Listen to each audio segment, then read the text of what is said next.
Good morning, students. Today we are going to start chapter number 10, our environment. तो chapter 10 में देखिए हमने previous video में आपको ग्रीन हाउस इफेक्ट के बारे में बताया था, ठीक है नहीं। आपसे पहले वाली वीडियो में हमने आपको ग्रीन हाउस इफेक्ट के बारे में बताया था और ग्रीन हाउस गैसेज के बारे में भी। तो जो ग्रीन हाउस गैसेज होती हैं जैसे कार्बन डाइऑक्साइड, मीथेन, ये गैसें होती हैं, ये क्या करती हैं, सन की हीट को एब्जॉर्व करती हैं और सन की हीट को एब्जॉर्व करने से ये एक गिलास की फ्रेमवर्क का वर्क करती हैं और उसके बाद अर्थ गर्म होना शुरू हो जाती है, हीट को ट्रैप करती हैं गैसेस। तो इनमें सबसे ज़्यादा गैस जो ग्रीन हाउस गैस होती है वो सन की हीट को ट्रैप करती है कार्बन डाइऑक्साइड, जो व्हीकल से फैक्ट्रीज के स्मोक से निकलती है, रिलीज होती है उससे। और CO2 जब उसको सन की हीट को एब्जॉर्व करती है तो CO2 गैस जो होती है उसका टेम्परेचर इंक्रीज होता है और टेम्परेचर जब गैस का इंक्रीज होता है, कार्बन डाइऑक्साइड गैस का टेम्परेचर एब्जॉर्व करके सन की हीट को टेम्परेचर इंक्रीज होता है, तो उसके साथ साथ कार्बन डाइऑक्साइड जो गैस होती है उसका भी टेम्परेचर इंक्रीज होता है। और कार्बन डाइऑक्साइड का टेम्परेचर इंक्रीज होने से वो क्या है कि जो अर्थ का टेम्परेचर है वो भी धीरे धीरे बढ़ना शुरू हो जाता है, इंक्रीज होना शुरू हो जाता है अर्थ का टेम्परेचर। और उस अर्थ के टेम्परेचर में इंक्रीजमेंट ही, जो अर्थ का टेम्परेचर बढ़ता है, उस अर्थ के टेम्परेचर को बढ़ने को ही क्या कहते हैं, ग्लोबल वार्मिंग, अर्थ का गर्म होना, ठीक है नहीं। Increment in a temperature of the earth, ठीक है नहीं, इज कॉल्ड ग्लोबल वार्मिंग। तो ग्लोबल वार्मिंग के कारण जो ओशियंस हैं इस पर बड़े बड़े, जिसमें वाटर होता है बहुत ज़्यादा, वो क्या होते हैं, उन ओशियंस में क्या होने लगता है, ठीक है नहीं, क्या हैपनिंग होती है वहाँ पर ओशियंस में, उसके बारे में अब हम बात करेंगे। तो आप जानते हैं, देखिए स्टूडेंट्स, कि अर्थ पर 70% जो वाटर है, अर्थ पर कितना वाटर है, 70%, और जो 29 या 30% क्या है उस पर लैंड पार्ट, जिस पर हम रहते हैं। तो जो अर्थ पर 70% वाटर है, उस वाटर का, अर्थ पर 70% टोटल वाटर कितना है, 70%। अर्थ पर कितना वाटर है, 70%, ठीक है नहीं, वाटर। लेकिन इस 70% का 97% वाटर ओशियंस में होता है, ठीक है ना, ओशियंस में पाया जाता है इसका वाटर 97%। जो 70% वाटर है, टोटल वाटर है हमारे यहाँ पर अर्थ पर, उसका 97% ओशियंस में वाटर होता है। और हम सभी लैंड पर, सभी कहाँ पर रहते हैं, लैंड वाले पार्ट पर रहते हैं।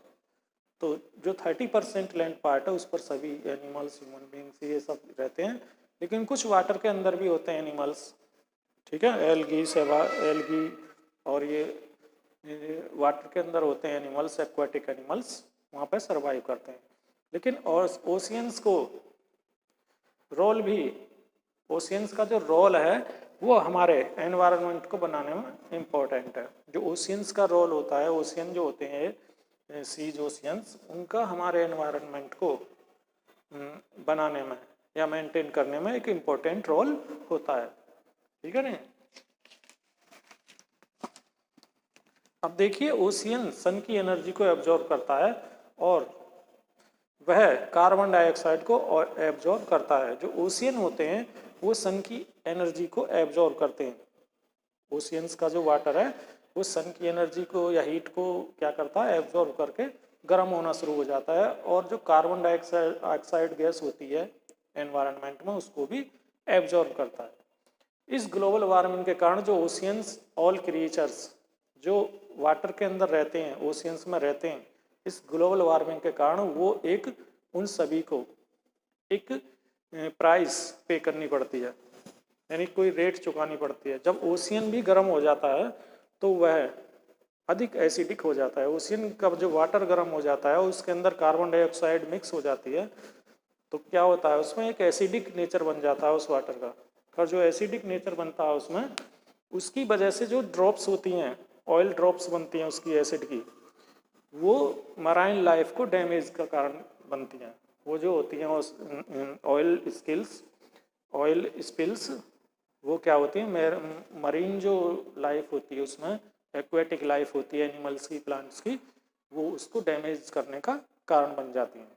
अब हम देखिए, ये तो हो गया इसका इफेक्ट ग्लोबल वार्मिंग का ओशियंस के ऊपर, और ओशियंस का इफेक्ट होता है सीधा एनवायरनमेंट के ऊपर। अब हम देखिए हाउ कैन यू हेल्प, हम कैसे हेल्प कर सकते हैं इस एनवायरनमेंट को क्लीन और सेफ रखने के लिए, क्या हेल्प कर सकते हैं हम, ठीक है नहीं। तो उसके कुछ यहाँ पर वेज दिए हुए हैं, उपाय दिए हुए हैं जिनका हम फॉलो करके एनवायरनमेंट को सेफ और क्लीन रख सकते हैं। तो इसमें देखिए कुछ है, फर्स्ट है जैसे प्लांटेटरी या वी शुड एफोरेस्टेशन, हमें प्लांटेशन करना चाहिए, अधिक से अधिक पेड़ लगाने चाहिए, प्लांट लगाने चाहिए। सबसे पहली बात तो ये है, ठीक है नहीं, इससे क्या होता है, एनवायरनमेंट क्लीन होता है। नंबर सेकंड होती है ज़रूरत की चीज़ें, जैसे फूड हैं, क्लॉथ हैं, और दूसरी चीज़ें जो वाइजली हमें, जो ज़रूरत की चीज़ है ह्यूमन बींग्स की, जैसे फूड, क्लॉथ या दूसरी अदर थिंग्स हैं, उनको हमें वाइजली यूज करना चाहिए, ठीक है नहीं। यानी कि हमें इन्हें ज़्यादा वेस्ट नहीं करना चाहिए। इन चीज़ों को हम वेस्ट करेंगे तो इनकी ज़रूरत और ज़्यादा बढ़ेगी, और तब क्या होगा, एनवायरनमेंट या जो ट्री प्लांटेशन है वो डिफॉरेस्ट होंगे, डिफॉरेस्टेशन करना पड़ेगा, उसकी वजह से क्या होगा, एनवायरनमेंट पॉल्यूट होगा। अब थर्ड है, देखिए जैसे पुराने बल्ब हैं उनके प्लेस पर एलईडी, जो एनर्जी सेव रखने के लिए इस एनवायरनमेंट में एनर्जी जो होती है, ठीक है नहीं, उसको सेव रखने के लिए जो पुराने बल्ब होते हैं जो ज़्यादा बिजली खर्च करते हैं, उनके प्लेस पर CFL और एलईडी बल्ब का यूज भी करना चाहिए, जिससे एनर्जी सेव हो सकती है। नंबर 4 है, जब ज़रूरत ना हो तब हमें lights, fan, TV, refrigerator, computer, इन सभी को बंद कर देना चाहिए। ज़रूरत ना होने पर इन सभी को बंद कर देना चाहिए, स्विच ऑफ कर देना चाहिए। नंबर 5 है, इसमें कार की बजाय, जो कार होते हैं उसकी बजाय हमें साइकिल का यूज करना चाहिए। जो कार होती है उसकी बजाय हमें साइकिल का यूज करना चाहिए। क्यों उससे क्या होता है बताइए आप। एक ही जैसे बहुत सी थोड़ी दूर के लिए भी, जहाँ हमें ज़रूरत ही नहीं है कार में जाने की, वहाँ पर भी हम क्या लेकर चलते हैं, कार लेकर जाते हैं। लेकिन उससे जितना उसका यूज करते हैं, उसके जो स्मोक होता है उसमें से क्या निकलते हैं, जो उसके स्मोक में से धुआं निकलता है, उसमें से कार्बन डाइऑक्साइड रिलीज होती है, जो एनवायरनमेंट को पॉल्यूट करती है और एयर पॉल्यूशन का कारण बनते हैं, जो व्हीकल्स का स्मोक होता है, ठीक है नहीं। तो हमें कम से कम जहाँ तक ज़रूरत हो, जहाँ तक हम बच सकें या यूज कर सकते हैं, वहाँ पर हमें कार की प्लेस पर हमें साइकिल का यूज भी कर सकते हैं और अपने एनवायरनमेंट को क्लीन रख सकते हैं। अब जो वेस्ट मटेरियल होता है, जैसे वेस्ट मटेरियल या मास कहते हैं, उसको कम करना चाहिए, हमें रिड्यूस करना चाहिए, रिड्यूस मास, ठीक है नहीं, कचरा हमें कम करना चाहिए। और हमें जो कुछ चीज़ें जैसे न्यूज़पेपर, प्लास्टिक के जो आइटम्स हैं, जैसे प्लास्टिक के पेपर या एल्यूमिनियम कैंस हैं, या इनको हमें रिसाइकल करके रीयूज करना चाहिए, ठीक है, इन्हें दोबारा से रिसाइकल करके इन्हें रीयूज करना चाहिए हमें। और पेपर हमें बहुत कम वेस्ट करना चाहिए, क्योंकि जब पेपर ज़्यादा वेस्ट करते हैं तो पेपर किससे बनता है, ट्रीज और प्लांट से पेपर बनता है, और उसी की वजह से डिफोरेस्टेशन बढ़ता है। डिफोरेस्टेशन बढ़ने से क्या होता है, एनवायरनमेंट डिस्ट्रॉय होता है, डिस्ट्रक्शन होता है एनवायरनमेंट का। ओके,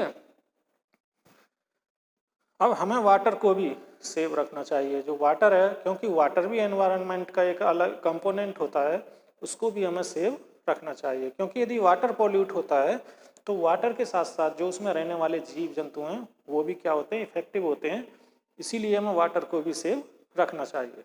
ओके, हमें जो गार्बेज है उसे कभी बीच जो होता है कहीं, ठीक है, बीच या रिवर्स या गलियों में जो स्ट्रीट होती हैं उनमें कभी भी नहीं फेंकना चाहिए, ठीक है। उन्हें फेंकने से, जैसे ओपन एरियाज में उसे फेंक देते हैं, तो वहाँ पर वो वेस्ट मटेरियल क्या होता है, वहाँ पर डिके होने के बाद उसमें से एनवायरनमेंट पॉल्यूट होता है। उसके बाद नेक्स्ट बात करेंगे हम ozone depletion. Ozone depletion means उसका क्षरण होना, डिक्रीज होने, डिक्रीज कैसे होती है ओजोन की जो लेयर है, जो ओजोन लेयर कहाँ पर है, यहाँ से अर्थ की सरफेस से 30-40 किलोमीटर अर्थ की सरफेस से ऊपर एटमॉस्फेयर में ओजोन लेयर होती है। 30 से 40 किलोमीटर ऊपर यहाँ से अर्थ की सरफेस से क्या होती है, ओजोन की लेयर होती है, एक ओजोन गैस होती है O3, जिसे इसका क्या फॉर्मूला होता है O3, ठीक है नहीं। तो ओजोन की जो लेयर होती है वो हमें सन की अल्ट्रावायलेट रेज जो यूवी रेज कहते हैं शॉर्ट में, अल्ट्रावायलेट रेज से हमें प्रोटेक्ट रखती है, एनिमल्स को या अर्थ को प्रोटेक्ट रखती है, सभी को, जितने एनिमल्स प्लांट्स सभी हैं इस पर सभी को प्रोटेक्ट रखती है ओजोन लेयर। लेकिन उसका, ठीक है नहीं, यह एक कवच के रूप में होती है, जो सिल्ड होती है उसके रूप में होती है, और यह एक तरह के फिल्टर का काम भी करती है। जो ओजोन लेयर होती है वो एक फिल्टर का काम भी करती है, क्योंकि जो फिल्टर होता है वो जो ऊपर की जो अल्ट्रावायलेट रेज होती हैं सन की, उन्हें एब्जॉर्ब करती रहती है, ठीक है नहीं, और सभी को ये क्या करती है, हार्मफुल रेज को एब्जॉर्ब करती रहती है, और प्लांट्स, एनिमल्स और जो जीवन अर्थ पर जो अपनी लाइफ की रक्षा करती है, सभी जो लाइफ एग्जिस्ट है अर्थ पर उसकी रक्षा करती है, उसे प्रोटेक्ट रखती है।